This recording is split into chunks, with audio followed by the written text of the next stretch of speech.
ईश्वर सुलभ है या दुर्लभ? समाधान: ईश्वर सुलभ है, बाकी सब दुर्लभ है।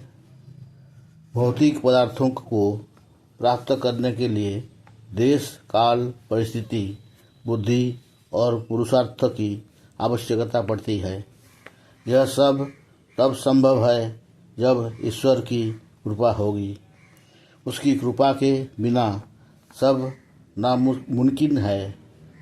किसी वस्तु की प्राप्ति के लिए हमें स्वयं उस स्थान पर जाना पड़ता है, समय भी लगता है, विरोधी परिस्थितियों से गुजरना पड़ता है, और ये सब बुद्धि और पुरुषार्थ के सिवाय संभव नहीं है।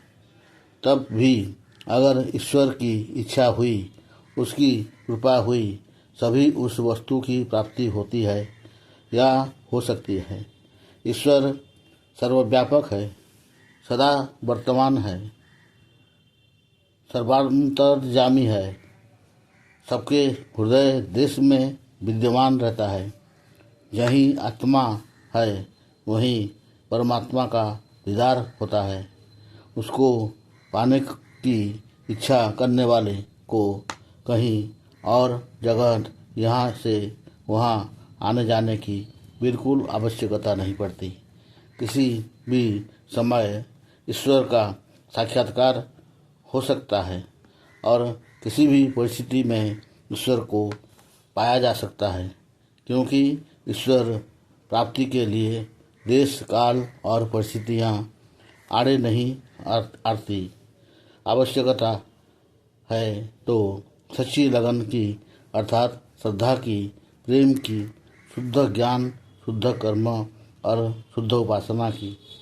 सांसारिक वस्तुओं में फंसेंगे तो ईश्वर दुर्लभ ही हो जाएगा। यदि भौतिक पदार्थों से वैराग्य होगा तो ईश्वर सुलभ होगा।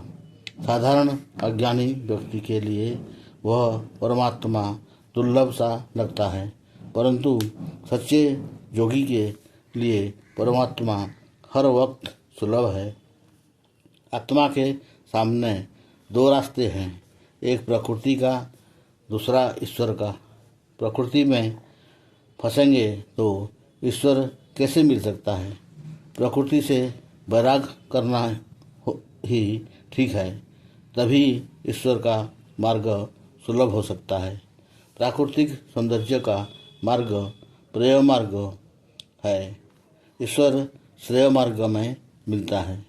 विशेष प्रकृति साधन है, आत्मा साधक है और परमात्मा साध्य है। परमात्मा की प्राप्ति के लिए साधन आवश्यक हैं, परंतु उनमें लिप्त हो जाने, उनमें फंस जाने से साधक को सावधान रहना है। भोग करते करते भोगी नहीं बनता। जोगी बनकर त्याग भाव से भोग करना ठीक है, परंतु भोगी बनकर भोग करना योग में आधा का कारण बन सकता है। तेना